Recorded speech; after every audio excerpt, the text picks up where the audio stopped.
하나님께서 오늘 우리에게 주실 말씀은 마태복음 24장 32절부터 51절까지 대독합니다. 무화과 나무의 비유를 배우라. 그 가지가 연하여 지고 잎사귀를 내면 여름이 가까운 줄을 아나니, 이와 같이 너희도 이 모든 일을 보거든 인자가 가까이 곧 문 앞에 이른 줄 알라.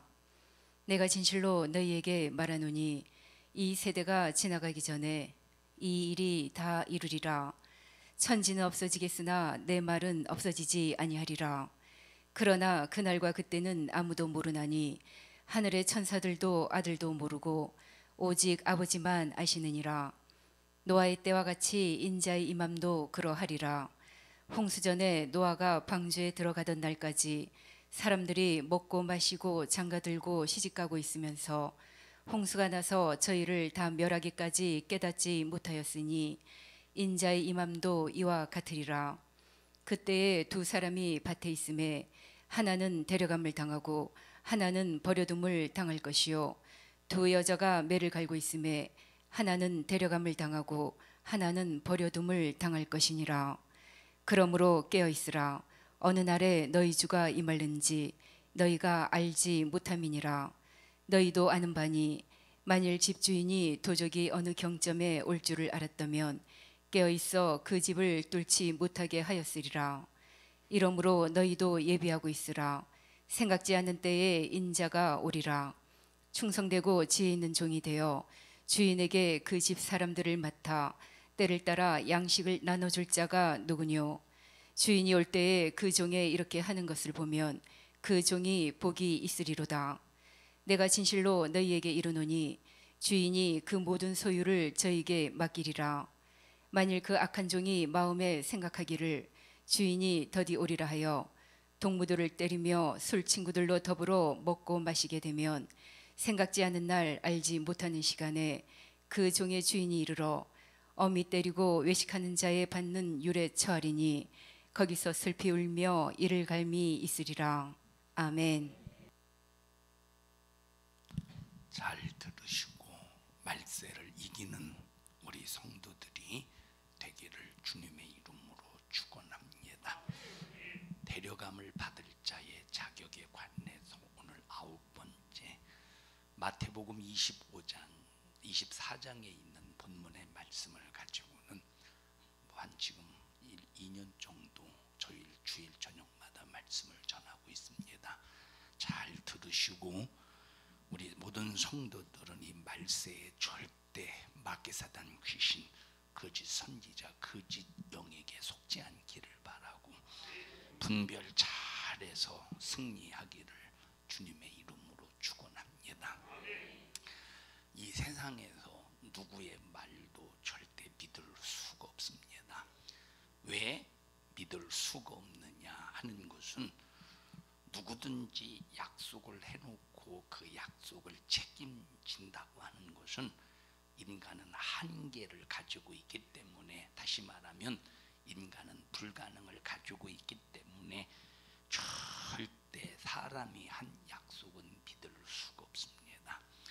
예를 들어서 내가 내일 너를 만나서 너에게 이것을 해줄게 하고 철석같이 약속을 했습니다. 약속을 받은 사람은 그러냐고 감사하다고, 그리고 내일을 기다립니다. 내가 내일 그 사람을 만나면 그 사람이 내게 한 약속이 이루어지게 되면 이런 문제도 해결받을 수 있다 해서 기대하고 기다렸는데 그날 저녁 그 사람이 생을 마감하면 그 사람을 믿고 밤새도록 기다렸는데 내일에 물거품이 될 때 얼마나 허망하겠습니까? 그래서 인간은 아무리 약속을 잘 지킨다고 할지라도 인간이 한 말은 절대 믿을 수가 없습니다. 그런데 하나님이 하신 말씀은 절대적이야. 하나님이 하신 말씀은 절대 변하지 아니하고 그대로 이루어지기 때문에 하나님의 말씀은 우리가 절대적으로 믿어야 됩니다. 믿으면 절대 손해나지 않습니다. 하나님께서 이사야 선지자를 통해서 처녀가 잉태하여 아들을 낳을 것이다 라고 예언을 하시더니 예수님이 그 예언 그대로 이 땅에 동정녀 남자와 정을 통하지 아니한 그 여자를 통해서 태어나셨습니다. 읽어보십시다. 이사야서 7장 14절. 이사야서 7장 14절.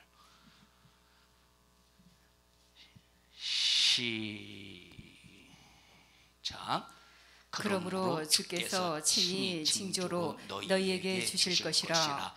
보라, 처녀가 잉태하여 아들을 낳을 것이요 그 이름을 임마누엘이라 하리라. 보라, 처녀가 잉태하여 누구를 낳는데?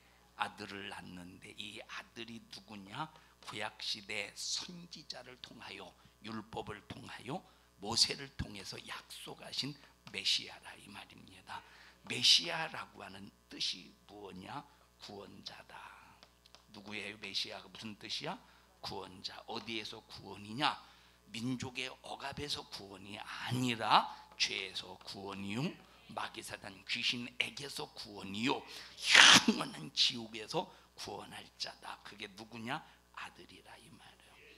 이렇게 아들을 보내주실 때 죄인의 몸에서 태어나게 해서 그 아들을 보내주신다는 것이 아니라 전혀 죄가 없는 하나님의 아들을 보내준다는 거예요. 이걸 예수님이 땅에 오시기 전에 몇 년 전에 예언하셨느냐?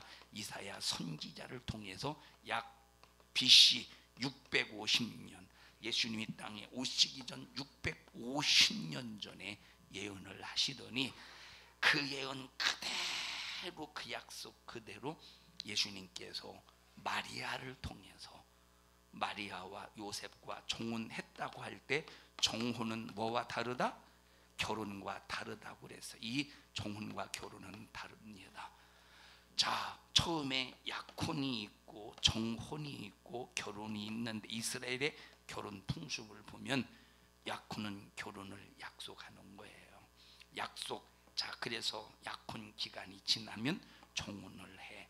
정혼이라고 하는 것은 여자가 남자의 집안에 들어와서 살림살이를 배우고 시아버지 시어머니의 생활 습관을 배우고 가장 중요한 남편의 생활 습관을 배우면서 그 가정에 대해서 공부하는 시간, 여자의 몸에 익히는 시간이 정혼의 시간인데 이 정혼의 시간에는 절대 잠자리를, 남편 될 사람과 잠자리를 하지 않습니다. 자, 그래서 이 정혼 했다가 정혼을 했다가, 자, 약혼을 했다가 약혼을 깨지면 뭐라고 그러지? 파혼이라고 그래요. 파혼. 정혼을 했다가 정혼이 깨지면 뭐라고 그러지? 역시 파혼이라고 말해. 파혼. 그럼 결혼을 했다가 결혼이 깨지면 뭐라고 그래? 이것은 파혼이 아니라 이혼이라 이 말입니다. 자, 그러니까 이스라엘 풍속상 파혼은 여자의 결함이 아니요, 정혼에 대해 정혼을 했다가 파혼했다, 여자의 결함이 아니야. 그런데 결혼을 했다, 이혼을 했다, 이것은 여자에게 또 남자에게 뭐가 되느냐? 절대적으로 흠이 된다 이 말입니다. 자, 이렇게 정혼한 이 정혼을 하고 이제 저희 뭡니까? 이 마리아가 요셉과 정혼했을 때 남자를 전혀 알지 못할 때 마리아의 뱃수 배가 불러오기 시작했으니 아들을 낳으리니 그 이름을 예수라 하라. 이는 사람의 씨로 잉태된 것이 아니라 말씀이 육신이 되어 성령으로 오신 분이시니 이름을 누구라 하라? 예수라 하라. 이사야 선지자를 통해서 예언하신 이 말씀을 650년 BC 700년이 지난 후에 한치의 착오도 없이 그대로 이루어졌으니 하나님이 하신 말씀의 예언은 절대적인 예언이기 때문에 반드시 이루어지고야 만다 이 말입니다. 창세기 22장을 보면 하나님께서 아브라함에게 독자를 바치라고 명령하십니다. 아브라함은 그대로 순종해서 이삭을 모리아산으로 데리고 가서 다 하나님이 지시할 그 땅, 그 산, 그 장소에 이르렀을 때 나뭇가지로 단을 쌓고 이삭을 결박해요. 그리고 칼을 높이 들어서 제단 위에 올려져 있는 아브라함을 칼로 쳐서 죽이려고 할 때 아브라함아, 아브라함아, 칼을 멈추어라. 네가 사랑하는 누구를, 독자를 아끼지 아니하였다. 네가 사랑하는 독자를 아끼지 아니한 것을 내가 너의 믿음을 봤다 이 말입니다. 그리고 자, 읽어보십시다. 12절 창세기 22장 12절 시작. 사자가 가라사대 그 아이에게 네 손을 대지 말라. 아무 일도 그에게 하지 말라. 네가 네 아들 네 독자라도 내게 아끼지 아니하였으니 내가 이제야 네가 하나님을 경외하는 줄을 아노라. 하나님이 아브라함의 믿음을 인정하셨어요. 독자를 바친 것을 인정하셔서 이제 두 번째 하나님이 약속하실 차례입니다. 자, 독자를 바쳐라 명령하셨죠. 두 번째 그 명령을 아브라함이 순종했죠. 세 번째 아브라함이 하나님의 명령에 순종했으니까 아브라함에게 약속을 하실 사람이야. 자, 그런데 이 약속을 그냥 말로만 약속하신 것이 아니라 그 약속을 증거를 삼아서 약속을 하시는데 그 장면이 여기 13절에 나와 있다 이 말이에요. 아브라함이 주위를 둘러보니까 나무에 뿔이 걸린 수양이 있더라 이 말이에요. 그래서 그 수양을 잡아서 독자가 죽어야 되는 그런 현장에서, 자, 독자 이삭이 제물이었는데 이삭이 제물이 되어서 죽으면 독자를 잃어버리잖아. 독자를 잃어버리잖아. 그러니까 하나님께서 이삭을 살리시고 뭘 준비하셨습니까? 이삭의 죽음을 살리시기 위하여 수양을 준비해서 이삭을 대신해서 수양을 준비하신 거야. 이 아브라함이 수양을 잡아서 하나님 앞에 올려드립니다.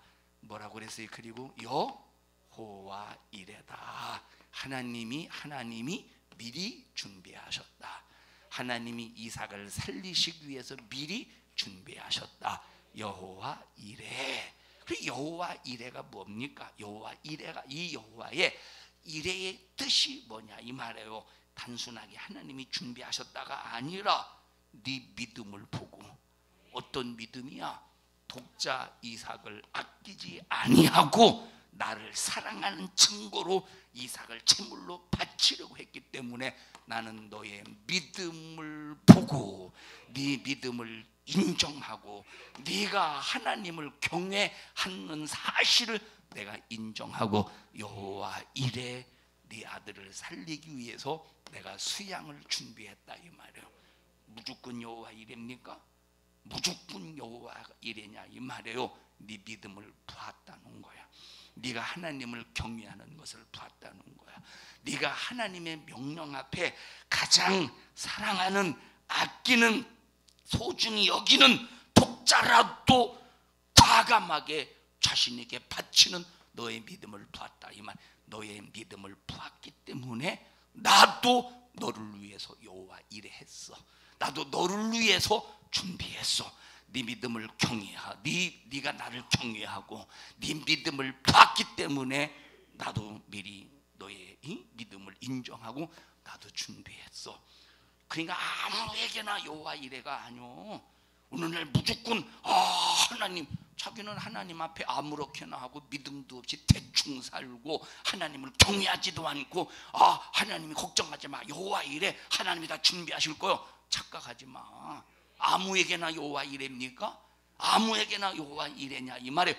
하나님의 명령에 순종하여 하나님을 경외하는 모습을 보여야 되는데 하나님 말씀에 순종하는 믿음을 보여야 하나님이 여호와의 이레, 그 경외하는 모습을 보고 믿음을 보시고 준비하신다 이 말이에요.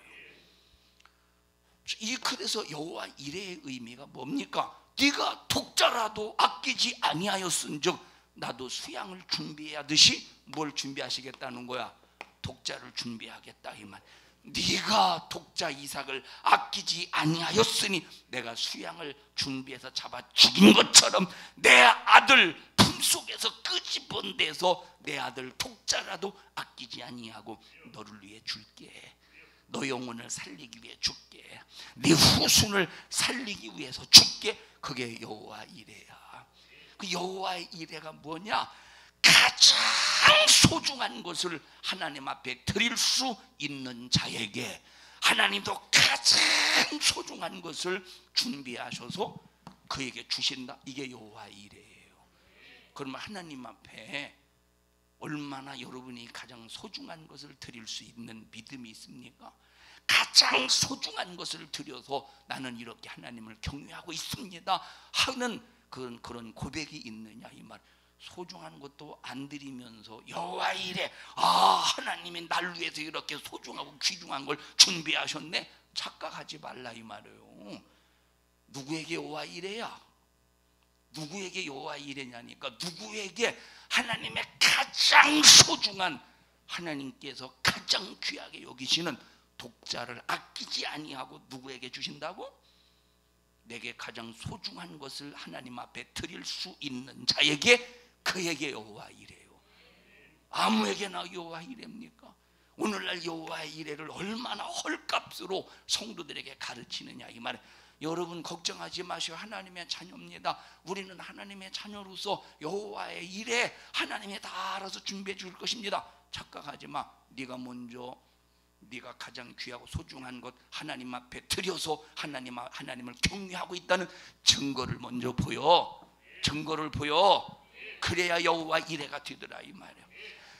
여호와 이레 약속하신 그대로 벌써 아브람 이후에 2000년이 지난 후에 하나님이 독자 아들 예수 그리스도를 이 땅에 보내셔서 우리를 위해서 십자가에 피 흘려 죽게 하시고 우리를 구원하지 않습니까?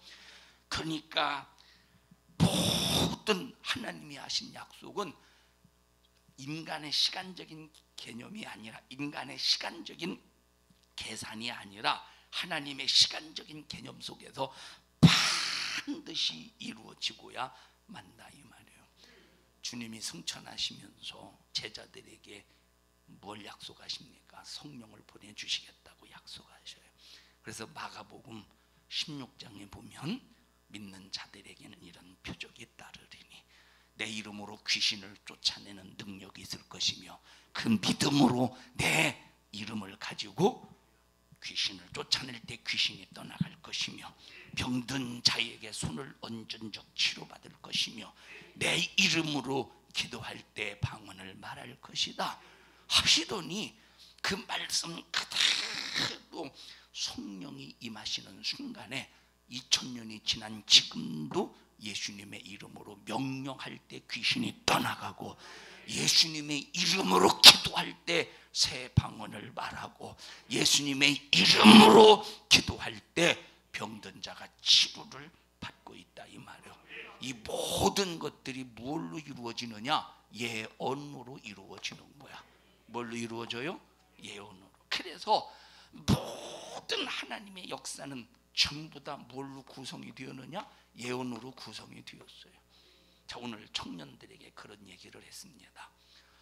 우리는 육신이 딱 태어나는 순간 정해진 운명 속에서 삽니다. 뭘 통해 살아? 어느 속에서 살아? 정해진, 우리 인간은 태어나는 순간에 정해진 운명 속에서 살아. 마귀도 계획이 있지 않겠어? 악한 마귀에서 난 귀신의 역사도 계획이 있지 않겠어? 그러니까 벌써 불신자를 향해서, 마귀의 자식을 향해서, 마귀 것을 향해서 너는 몇 살에 암병에 걸리게 하고 너는 몇 살에 교통사고가 나게 만들고 너는 내가 이 세상에서 어떤 지위를 줘서 그 지위를 가지고 어떤 사람들을 무너뜨리고 예수 믿지 못하게 만들고 어떻게 사용해서 하는 이런 모든 사람들에게 정해진 운명이 있을 거 아니에요. 정해진 운명이 있을 거 아니야. 정해진 운명. 그런데 예수 안 믿는 불신자, 예수 이름을 갖지 않는 사람들은 이런 정해진 운명 속에서 살지만, 예수 이름을 가진 사람은 정해진 운명으로 사는 것이 아니라 뭐로 살겠어?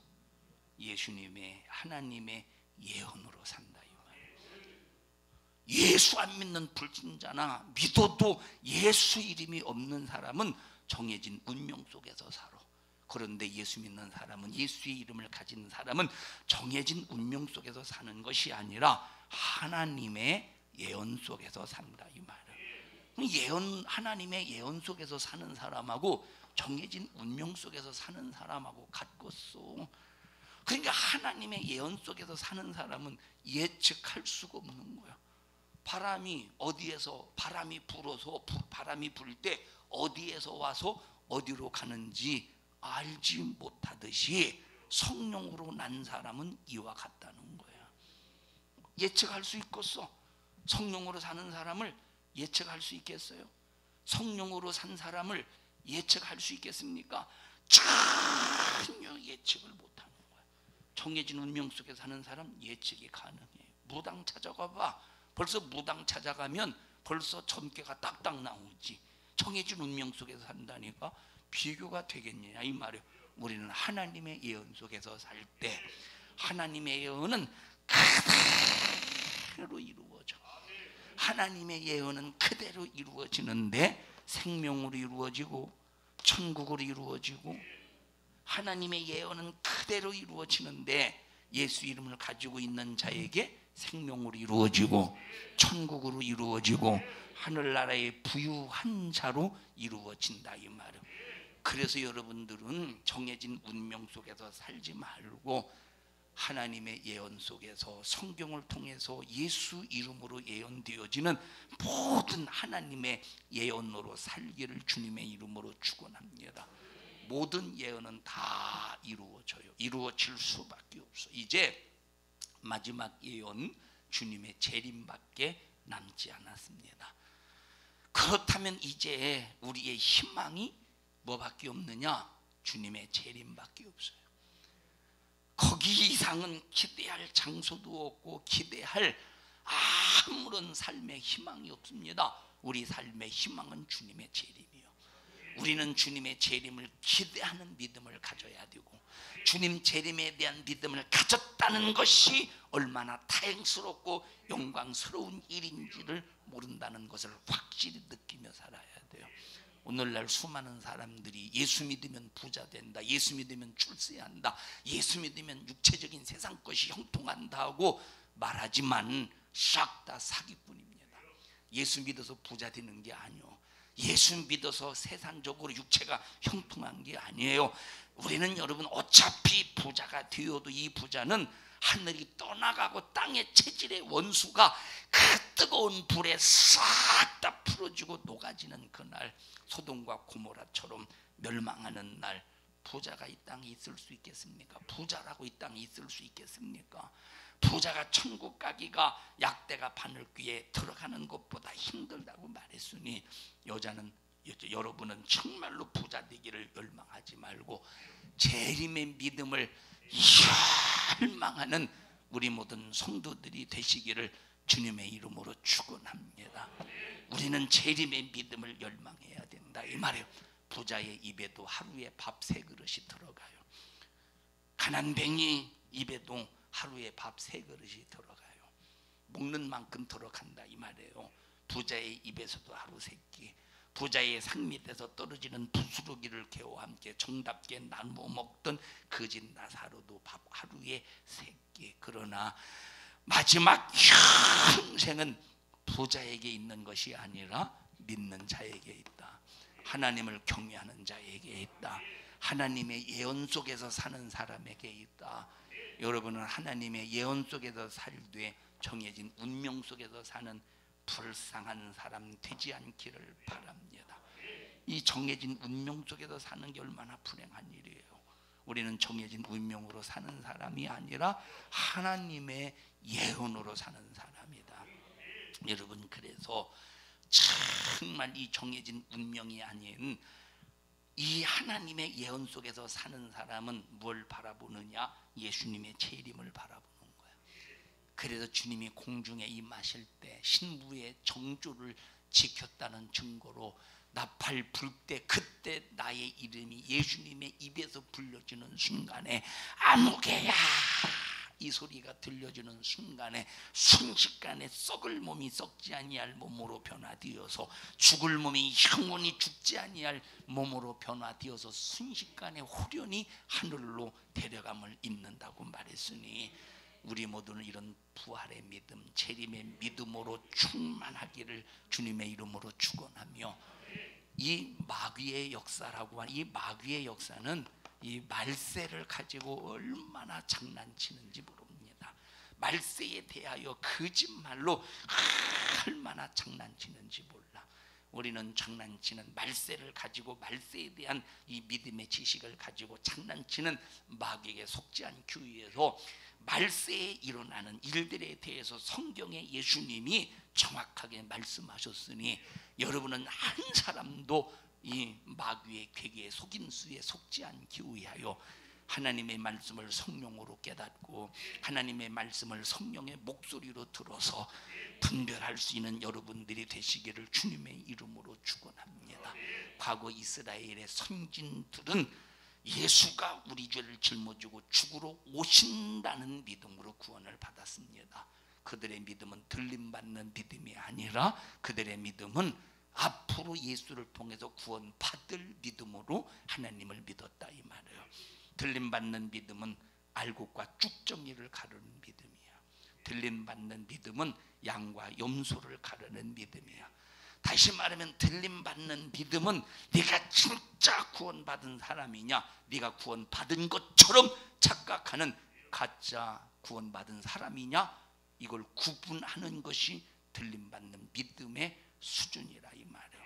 그래서 이 들림받는 믿음은 알곡과 쭉정이를 가르는 심판이 있고, 들림받는 믿음은 양과 염소를 확실하게 가르는 심판이 있다는 사실을 믿으시면서 한쪽 발은 세상에, 한쪽 발은 교회에, 한쪽 발은 세상에, 한쪽 발은 여러분들은 믿음 있는 것처럼 여러분들은 양쪽 스파이가 되지 않기를 바라고, 여러분은 무슨 일이 있어도 확실히 알곡으로 양으로 구별되어질 수 있는 믿음의 사람이 되기를 축복합니다.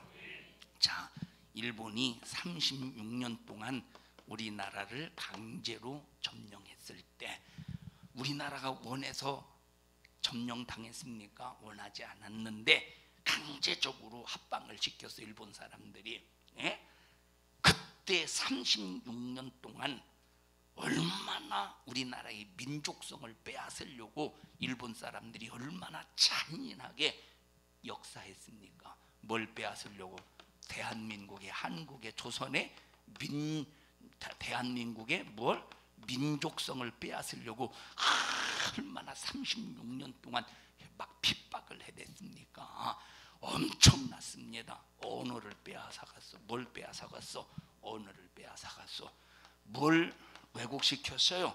우리나라의 역사를 왜곡시켰어. 그래서 일본 사람들이 우리나라의 역사책을, 전국에 있는 모든 역사책을 싹 다 수집하고 빼앗아서 엄청난 역사책을 불태웠다는 사건이 있지 않습니까? 우리나라의 역사를 왜곡시키고 변질 시키려고. 그리고 뭐 그런 얘기 있잖아요. 우리나라의 왕릉에 막 말뚝을 받고 이런 사건들, 뭐 그렇다고 그 말뚝 받는다고 뭐 무슨 뭐 그렇다고 뭐 기가, 한국의 기가 빠지는 건 아닙니다만 그런 일들을 저질러 버렸다 이 말이에요. 자, 이렇게 대한민국의 민족성을 말살시키려고 몸부림을 치는데 일본 사람들이 민족성 말살시키는 일에 걸림돌이 있네. 누가 있어? 뭐가 있어? 걸림돌이 있네. 그럼 그 걸림돌이 누군가 봤더니 기독교인들이라 이 말이에요. 그 걸림돌이 누구야? 기독교인들이라 이 말이에요. 여러분 수요일날 이승만 대통령에 대해서 강의 들으셨죠? 이승만 대통령에 대해서 강의 들으셨죠? 보세요. 이승만 대통령이 철저한 유교 사상을 가지고 살던 사람인데, 그런데 그가 예수의 복음을 받아들인 거야. 그가 예수의 복음을 받아들인 계기가 뭡니까? 기독교의 나라 미국을 바라보고, 미국을 보고 유교의 나라 이 조선을 바라보니까 완전히 차이가 있잖아. 생각의 차이, 사고의 엄청난 차이가 있잖아. 이야, 유교의 사상을 가지고는 이 민족이 잘 살 수가 없구나. 거짓 신세를 면할 수가 없구나. 그리고 막 예수님을 믿고 아주 기독교의 어떤 그런 하나님을 향한 믿는 그 믿음을 가지고 이제 딱 대한민국을 기독교화 시키려고 하는 그런 어떤 중심이 얼마나 대단합니까? 그러죠. 자, 그러다가 한성 감옥에 갇히면서 함께 갇혔던 수많은 사람들에게 복음을 전해서 그들도 예수 믿고 구원받게 만들잖아요. 그들도 예수 믿고 구원받게 만들잖아. 자, 그 이승만 대통령이 일본이 우리나라 36년 동안 강제로 점령했을 때 이 나라가 항일 운동, 항일 일본에 대하여 투쟁을 하는 그 사건 중에 대표적인 사건이 뭐였지? 3.1 운동이었죠. 자, 우리가 3.1 운동하면 딱 떠오르는 사람이 누구지? 유관순 누나잖아. 누나요, 할머니요? 유관순 누나잖아요. 그런데 3.1 운동을 그 뒤에서 전부 계획적으로 조직을 한 사람이 누구라고? 이승만 대통령이었다 이 말. 그때는 이제 대통령이 아니었습니다만 그게 바로 누구냐? 이승만이었다 이 말. 들으셨죠 이번에? 이승만이었다니까. 자, 그러니까 보세요. 3.1 운동 누구 때문에 일어난 거야? 유교인 때문에? 불교인 때문에? 천주교인 때문에? 기독교인 때문에 일어난 거야. 그 이승만 대통령이 전부 뒤에서 계획하고 조직하고 전부 진두지휘를 한다 이 말이에요. 그러니까 얼마나, 그러니까 보십시다. 얼마나 3.1 운동 주동자가 누구냐? 일본이 얼마나 요주의 인물을 붙잡아다가 얼마나 고문을 해댔겠습니까? 그런데 안 부는 거야. 그런데 보세요. 이승만 대통령을 오늘날 수많은 전교조들이 학생들에게 가르칠 때 주적으로 여기잖아. 나쁜 놈으로 여기잖아. 여러분, 누가 나쁜 놈인가를 알아야 돼. 만약에 김구가 우리나라의 대통령이 있으면 우리 이 남한 공산화 되었어요. 공산화 돼봐 우리가 자유하게 하나님을 믿고 하나님을 예배할 수 있겠는가? 예수의 생명이 내 안에 충만해서 우리가 신앙생활 할 수 있겠는가? 절대 불가능하지. 그러니까 보세요. 이 나라와 이 민족을 완전히 무너뜨리려고 그래서 여러분 김대중 대통령 때 뭐부터 없앴어요? 무슨 과목을 없앴어? 중고등학생들에게 무슨 과목을 없앴어? 무슨 과목을 없앴어? 역사라고 하는 이 교과를 없애버렸잖아. 역사라. 그러니까 그때부터 얼마나 지금까지 역사가 왜곡되고 변질이 되었느냐 이 말이에요. 자, 일본에 있어서 뭐가 걸림돌이야? 기독교인이 걸림돌이야. 그래서 일본이 뭐를 선포하느냐? 이제부터는 기독교 아닌 사람들은 거의 목숨의 위협 앞에 넘어가는 거야. 항복하는 거야. 그러니까 근데 기독교인은 목숨을 내놓고, 기독교인들은 목숨을 내놓고 믿음의 정조를 지키며 항일투쟁을 한다 이 말이에요.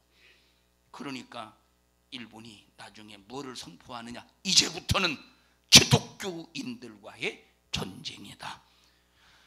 이때부터 기독교인들을 향한 일본의 핍박이 엄청났습니다. 그렇게 핍박이 가해질 때 수많은 기독교인들이 예수를 부인하는 거야.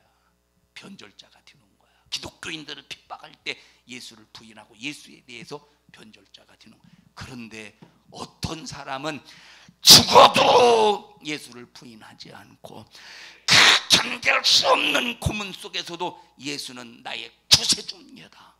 예수는 나의 구세주입니다. 이 믿음의 고백을 끝까지 포기하지 않고 장렬하게 죽어가는 그 현장 속에서도 끝까지 믿음을 지키면서 믿음의 정조를 지켰으니 이런 일본이 36년 동안 강제로 우리나라를 점령했을 때 그런 이 상황을 통해서 기독교인들이 기지를 당해서 알곡과 쭉정이가 분리되었다 이 말이에요. 그것뿐입니까? 6.25 전쟁을 통해서 6.25 3년 정도의 전쟁을 통해서 얼마나 수많은 기독교인들이 알곡과 쭉정이로 분리되었습니까? 쭉정이는 싹 다 예수 부인했고 알곡은 죽어도 끝까지 믿음의 정조를 지키면서 순교의 정신을 가지고 끝까지 차라리 나는 죽을지라도 예수님을 부인할 수 없다는 이 정신 가지고 믿음을 지켰다 이 말이에요. 이와 똑같이 우리에게도 이런 기질이 있음을 알아야 돼요. 이런 기질이 있다 이 말이에요.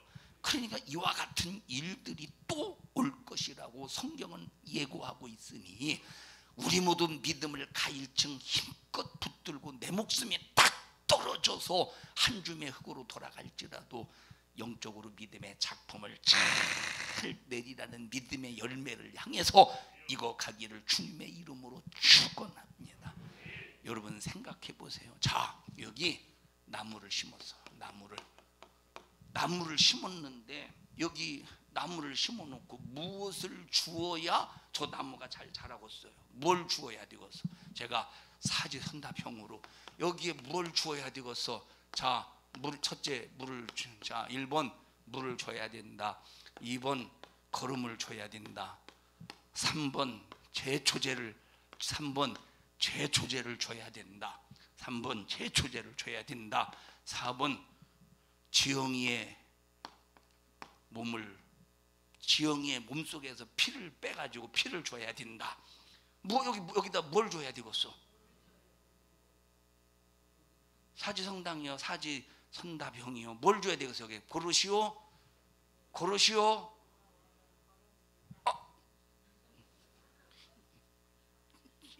1번, 2번. 진숙이도 알아. 진숙이가 1번하고 2번이래. 야, 진숙아 맞췄으면 상금이 있어야 되잖아. 상품. 이거 하나 갖다 먹어. 마이크가 짧아서. 왜 금요일날 온유는 왜 안 나왔지 도대체? 응? 온유야 너 금요일날 왜 안 나왔냐? 잤어? 왜 자? 예배 시간에 이놈아. 어? 야 유은아 너는 왜 너 혼자 왔어? 너는 왜 언니를 안 데리고 왔어 도대체? 응? 응? 예, 물하고 거름을 줘야 돼. 만약에 제초제를 좀 어떻게 되겠는가? 말라 죽지. 말라 죽는다니까. 말라 죽어요. 이와 똑같이 우리가 영적으로 성장하려면 우리에게 뭘 거름으로 줘야 되느냐 중요한 거예요. 만약에 내가 영적으로 성장하는 일에 뭘 마셔야 돼요? 예수의 피를 마셔야 돼. 뭘 먹어야 돼? 하나님 말씀의 양식을 먹어야 돼. 내가 믿음으로 성장하는 일에, 내가 믿음으로, 신부의 믿음으로 성장하는 일에 이 두 가지 예수의 피를 마셔야 돼. 하나님의 말씀의 양식을 먹어야 돼. 그러면 하나님의 말씀이 인간의 이론이 하나님의 말씀에 인간의 이론이 섞이고, 하나님의 말씀에 인간의 논리가 섞이고, 하나님의 말씀에 철학자의 말이 섞이고, 하나님의 말씀에 신학자의 말이 섞여서 하나님의 말씀이 가감이 되고 변질이 되어서 이게 하나님의 말씀이다 하고, 그걸 만약에 내가 내 믿음이 성장하는 일에 그걸 거름으로 그걸 먹는다고 해봐. 어떻게 되겠는가? 이건 제초제보다 더 무서운 일이라니까. 이건 제초제보다 더 무서운 일이라니까. 하나님의 말씀에 다른 이론들은, 다른 논리들은 이게 하나님께 나아가는 일에 이건 완전한 진이라는 거예요. 장애물이라는 거야. 다른 이론들은. 그래서 변함이 없는, 세상 지식이 섞이지 아니한, 기복신앙이 섞이지 아니한 오직 하나님의 양식만을 먹으면서 우리가 신앙생활해야 마지막 이 사람 신부의 믿음으로 견고해서 주님 오시면 나팔 불 때, 그리고 내 이름이 불려질 때 들려 올라간다 이 말이에요. 우리가 주님이 재림한다는 사실은 성경을 통해서 아는 사건이에요. 이단들이 주님의 재림에 관해서 너무 마귀 역사 속에서 장난질을 쳐놔가지고 지금 재림의 믿음하면 마치 이단으로 생각하니까 문제가 되니까 사람들이 재림에 관해서 별 대수롭지 않게 생각합니다. 그러니까 오늘날 재림의 믿음을 가지고 신앙생활하는 사람들을 찾아보기가 힘들어. 그런데 성경은 뭐라고 말했습니까? 베드로후서에 주님의 날을 사모하래. 그럼 주님의 날이 어떤 날이에요? 주님의 날, 주님이 강림하시는 날이라 이 말. 주님의 날을 사모하면서 신앙생활하래. 주님의 날을 사모하면서 두 가지를 하래. 두 가지를 집중해서 신앙생활하래. 하나는 뭐요? 뭐에 힘쓰래? 하나는 경건하라 이 말이에요.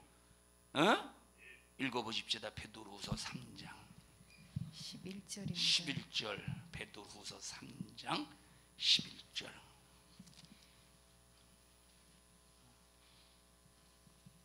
시작. 이 모든 것이 이렇게 풀어지리니 너희가 어떠한 사람이 되어야 마땅하뇨. 거룩한 행실과 첫째 어떤 행실? 첫째 거룩한 행실. 그 다음에 경건함으로. 거룩한 행실은 예수의 피와 예수의 피를 마시고 하나님의 말씀의 양식을 먹으라는 거야. 순종하며 살라는 거야. 죄가 발견되면 예수의 피로 회개하라는 거야. 경건함이라는 말은 뭐의 성공자가 되라? 경건함이라는 말은 뭐의 성공자가 되어라? 예배의 성공자가 되어라. 그럼 예배라고 할 때는 두 가지 예배가 있다고 그랬어요. 첫째는 무슨 예배? 정해진 장소에서 정해진 시간에 하나님께서 자기 이름을 두시려고 세우신 성전에서 정해진 장소에서 정해진 시간에 정한 예물을 들고 하나님 앞에 예배를 드리는 거야. 두 번째는 나의 삶이 예배가 되게 하라는 거야.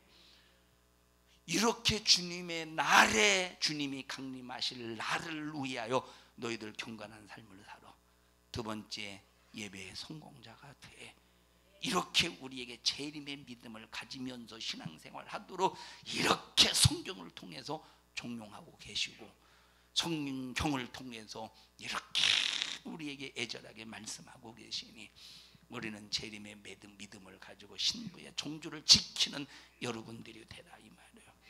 하나님 예수님께서 승천하시면서 성령을 보내주신다고 약속하시더니 2000년이 지난 지금도 성령이 그대로 역사하시지 않습니까? 그래서 성령을 받은 사람이 방언하네, 귀신을 쫓아내네, 성령 받은 사람이 질병에서 치료받네. 질병에서 치료받는 이유가 뭡니까? 예수님께서 하신 예언의 말씀이 그대로 이루어지기 때문이야. 믿는 자의 이런 표적이 따르리니 귀신 쫓아내고 병 고친다고 그랬죠. 새 방언을 말한다고 했죠. 이게 뭐야? 예언이야? 정해진 운명이야? 귀신 쫓아내는 게 예언이에요? 정해진 운명이에요? 예수의 이름으로 병 고치는 게 정해진 운명이야? 예언이야? 예언이라 이 말이에요. 새 방언을 말하는 것이 정해진 운명이야? 예언이야? 예언이라 이 말이에요.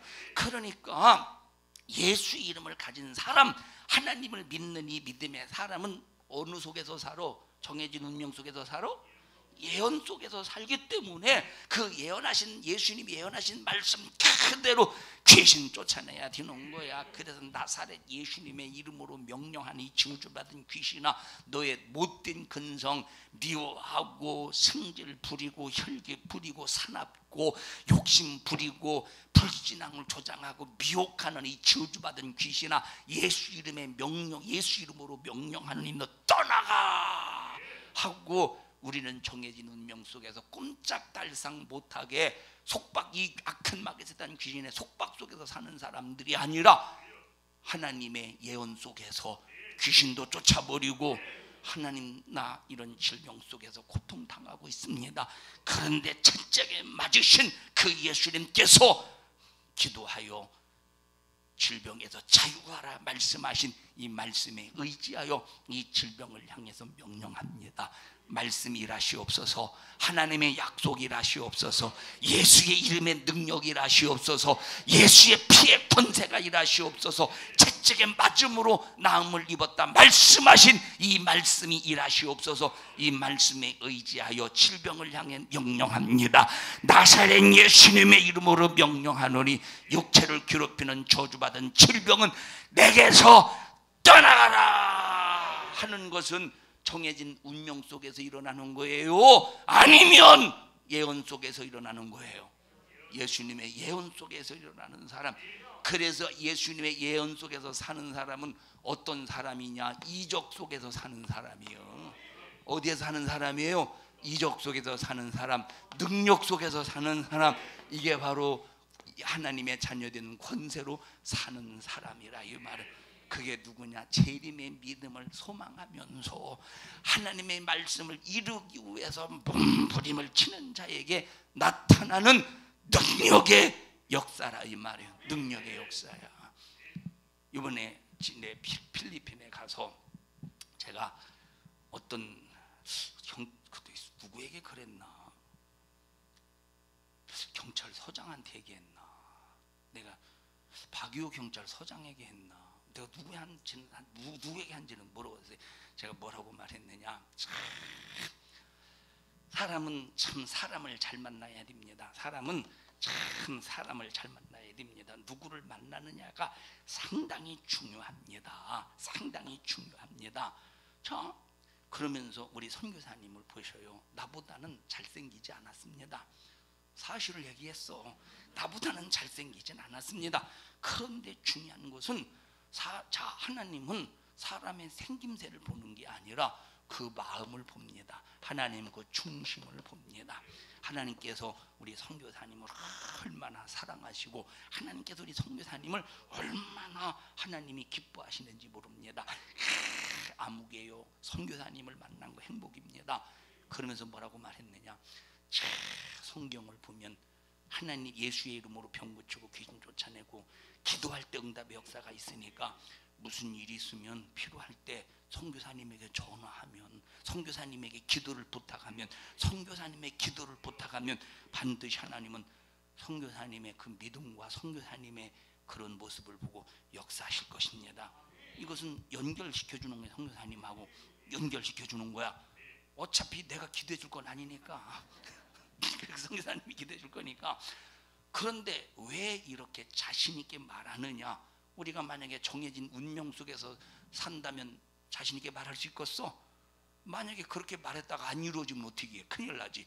그런데 우리는 정해진 운명 속에서 사는 사람들이 아니라 예수님의 예언 속에서 사는 사람이기 때문에 그 예언은 내가 믿음만 있으면 반드시 이루어져. 믿음만 있으면 반드시 이루어져. 믿음만 있으면 반드시 이루어져. 믿음만 있으면 그 예언은 반드시 이루어지기 때문에 자신 있게 말할 수가 있다 이 말이에요. 저 어제 저 비행 여기 김해공항에 저 이름이 뭐죠? 정경희 원사님. 아니 생각났어. 정경희 원사님 이름이.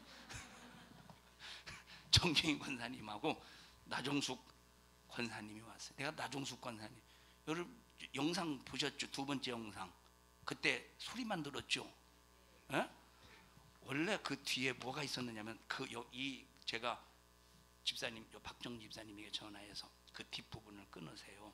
그래서 끊다 보니 그게 잘 안 되고 그 소리도 막 지직거리고 이제 그 공항에서 이게 밤에 그 찍은 거거든요. 장로님이 이렇게 붙잡고 있고 두 분 장로님은 후라시필 붙여주고 있고 나는 거기서 이렇게 소리하고 있고 말하고 있고 자 그러니까 이제 시끄러웠나 봐. 근데 이 뒤에 부분이 뭔가 내용이 있는데 그 지우라 삭제하라고 그랬어요. 근데 그게 잘 안 돼가지고 아마 소리만 들려준 것 같아요.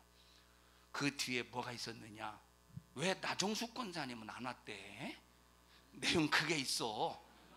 왜 나종숙 권사님은 왜 안 왔느냐 이 말. 그 뒤에 바로 뒤에 뭐가 있느냐면 왜 이현경 집사님이 지각했는지 모르겠어. 왜 5분에 왔느냐 이 말. 그 이후에 3분 있다가 백봉기 집사님이 들어오더라고. 도대체 어디에서 무엇을 했기에 3분 있다 들어왔느냐고. 그 내용이 있는 거야, 그 내 뒤에. 그러고 다시 보니까 앉아있더라고. 그래서 제가 오면서 그 얘기를 했더니, 목사님이 안 계시니까 꼭 뭐라고 그래, 자유하다고? 목사님이 뭘 아니요, 자기가 말해놓고 목사님이 안 계시니까 뭐 자유하대. 그래서 휴가를 자주 보내기로 결정했대. 아니, 지가 보내나 자기가 보내는 휴가를. 아이고, 내가 그래서 농담이라도 그 얘기 하지 말라고. 농담이었죠. 에? 나 그냥 여기 그냥 다른 게 너로 가라는 소린가? 그 생각에 얼마나 이게 달달 내가 볶았나 도대체. 야, 엄마가 집에서 목사님 왜 이렇게 달달 볶는지 모르겠네? 그런 말씀 하실 때 있냐? 솔직히 말해봐. 있구나. 얘가 대답을 안 하고 지금 뜸 들이는 거 보니까 있어요 지금. 야, 이게 참, 농담이라도 그런 말 하지 마세요. 하나님이 그 소리 들으면 좋겠어요? 좋겠어? 내가 그래서 아이고, 한 달에 한 번씩 내가 휴가를 가야 되나 생각을 절대 안 해. 내가 절대 안 가, 휴가는. 내가 그 생각을 했지. 절대 안 가요. 휴가는 안 가요. 내가 선교지 방문을 해도 휴가는 절대 안 가요. 여러분, 그래서 우리는 이 제 주님의 낫지 임할라를 기대하면서 신앙생활 하는 사람이 되어야 돼요. 여러분, 예수 그리스도의 재림을 기다리지 않는다면 여기 교회당에 와도 아무 소용없어요. 재림에 믿음이 없는데 여기 예배당에 앉아서 예배드린들 무슨 소용이 있겠어? 감성팔이 합니까? 감성팔이 하기 위해서 그냥 감정적으로 와, 오늘 은혜 받았다, 야, 오늘 기쁘다, 감성팔이 하기 위해서 여러분들이 교회당에 앉아 있느냐 이 말입니다. 아니요, 예수님이 예언하신 그 예언의 말씀을 이루기 위하여 죽도록 충성하면 생명의 면류관 줄게. 주님의 날을 사모하며 경건한 이 거룩함으로, 이 거룩함의 행실과 경건함으로 주님의 날을 사모하며 신앙생활하는 사람에게 주님 강림하시면 내가 데려갈게. 이 예언의 말씀의 약속 때문에 우리는 신앙생활하며 우리는 예배당에 나와서 하나님과 신령한 거래를 이룬다 이 말이에요. 교양을 쌓기 위해서 우리가 오는 장소도 아니고, 교회는 정서를 함양하기 위해서 오는 장소도 아니고, 윤리와 도덕을 공부하러 우리는 나오는 이 장소가 아니라 예수님이 나를 위해 설레신 피의 은혜를 힘입고 예수께서 나를 맞이하러 오실 때 그분을 영접하기 위해서 마지막 이 자리에 우리가 와 있는 그런 지금 현장이라 이 말이에요. 우리가 왜 주일날 일도 안 하고, 주일날 왜 여행도 안 가고 왜 교회 옵니까? 재림을 기다리는 사람이기 때문에. 그러니까 재림에 믿음이 없는 사람은 주일날 자기 마음대로 일하러 가기도 하고 물건도 사고 팔기도 하고 자기 육신의 소욕을 따라 살지만, 재림의 믿음을 가지고 있는 사람은 벌써 주님이 예언의 말씀으로 명령하시면서 이 예언의 말씀 붙잡고 순종해. 예언의 말씀 붙잡고 순종하면 순종하는 자에게 내가 너에게 약속한 약속의 축복을 이루리라고 하신 이 약속 때문에 우리는 순종한다 이 말이에요. 그래서 우리는 교회 나와서 예배 드리고 때로는 피곤하고 힘든데 열심히 해야 되는 이유가 뭐냐? 재림의 믿음 때문에. 자, 필리핀에 도착을 했어요. 몇 시에 도착했냐면 새벽 6시인가 5시인가 6시에 도착을, 5시인가 6시에 도착을 해서 숙소에 이제 딱 도착을 해서 숙소에 도착을 해서 얼마나 피곤합니까? 얼마나 피곤해요. 비행기 안에서 잠도 자고 싶은데 이 밤이니까 벌써 거기에 몇 시에 도착했죠? 11시 50분인가 도착했어요. 그리고 11시 50분에 도착하고 이제 차를 타고 박이호 현장까지 오는데 차 안에서 잠이라도 이제 오면 얼마나 좋아서 잠도 안 오는 거예요. 그리고 비행기에서도 잠이 안 와요. 비행기에서도 잠을 잘 시간이 없어서 비행기 안에서 하나님 앞에 막 기도할 내용이 있어서 막 기도하는 거예요. 자, 그렇게 피곤한데도 장로님들에게 도착 예배 드립니다 하고 도착 예배 드리러 방으로 오라고 그랬어요. 도착 예배 드렸어. 그 다음 날 오전에 이제 잠 못 잤으니까 11시에 이제 잠자고 11시에 나가기로 했어요. 잠자고. 그러니까 그때 한 6시, 새벽 6시에 잠 들었나? 새벽 6시에 잠이 들었는데 그때 한 9시에 깼나? 8시 몇 분에 깬 것 같아. 8시 몇 분에 깼어. 8시 몇 분에 깨가지고 이제 아침에 출발하기 전에 또 예배 드리러 들어오라고 예배 또 드렸어요.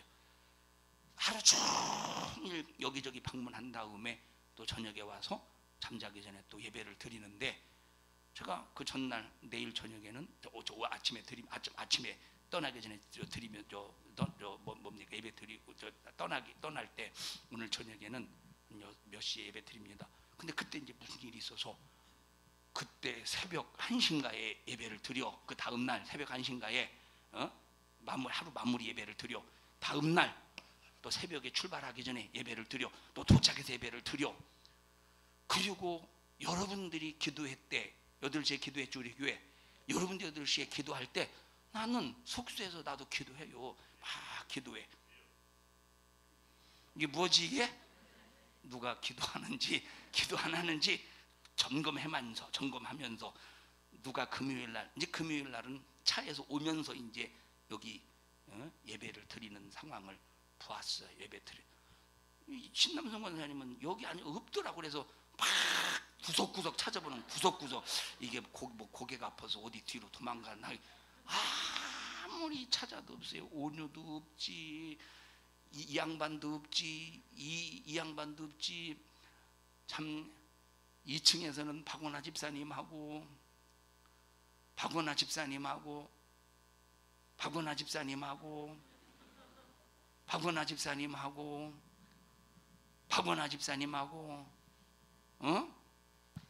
누구랑 얘기했어요? 남정수 집사님하고.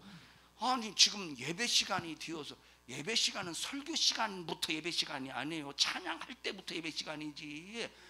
이 교회 안에서는 막 찬양단들이 막 찬양을 하면서 막 예배를 하나님 앞에 영광이 들리는데 무슨 얘기를 그렇게 거기 2층 저 카페에서 그렇게 무슨 얘기를 하셨어요? 교회에서 들어오셔서 찬양하시지?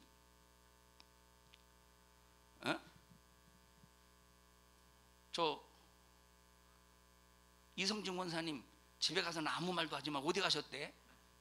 아무 말도 하지 마셔요. 그냥 그러려니 하시고. 이 얘기를 왜 했지? 야, 그 보세요. 얼마나 피곤하겠어요. 그냥 피곤하면 안 해도 될 거 아니요. 근데 안 하면 안 돼요. 하나님 앞에 감사 예배로 시작하고 감사 예배로 마무리하고 기도로 마귀 역사를 막고 방어하고 마귀 역사를 대적하고 하나님의 길을 열어놔야 되지 않겠느냐 이 말이에요. 그러니까 여러분 보셔요. 이 마지막 말세지 말에 피곤하고 힘든데 뭘 열심히 할 필요가 있어. 마지막 시대 피곤하고 일에 지치는데 뭘 피곤하고 힘든데 열심히 할 이유가 있느냐 이 말이에요. 얼마나 피곤하고 힘들면 휴가를 보내려고 하고 있어. 얼마나 피곤하고 힘들면. 자 여러분, 그런데 우리는 피곤하고 힘들어도 어떤 고통을 불사하고서라도 하나님 앞에 재림의 믿음에 대하여 듣고 재림의 믿음을 확실하고도 분명하게 우리는 말씀을 듣고 키워나가야 된다니까. 그래서 말세에는 절대로 무슨 자리를 패하지 말아라. 모이는 자리를 패하지 말라는 거야. 모이는 자리를 패하는 이들의 어떤 이들의 습관과 같이 하지 말라 이 말이에요. 우리 성도 여러분들이요, 정신 바짝 차려서 이 마지막 때 거룩한 행실 가지고 주님의 나를 사모할지라도 망령된 행실로 모이는 자리를 패하거나 자기 맘대로 살다가 주님 오시는 날 버림받는 사람 되지 않기를 바라고, 전부 데려감을 받을 수 있는 재림의 믿음을 가지고 주님의 재림을 기다리는 믿음의 성도들이 되기를 주님의 이름으로 축복합니다. 여러분, 재림의 믿음을 가지고 들림받는 사람이 얼마나 되겠어?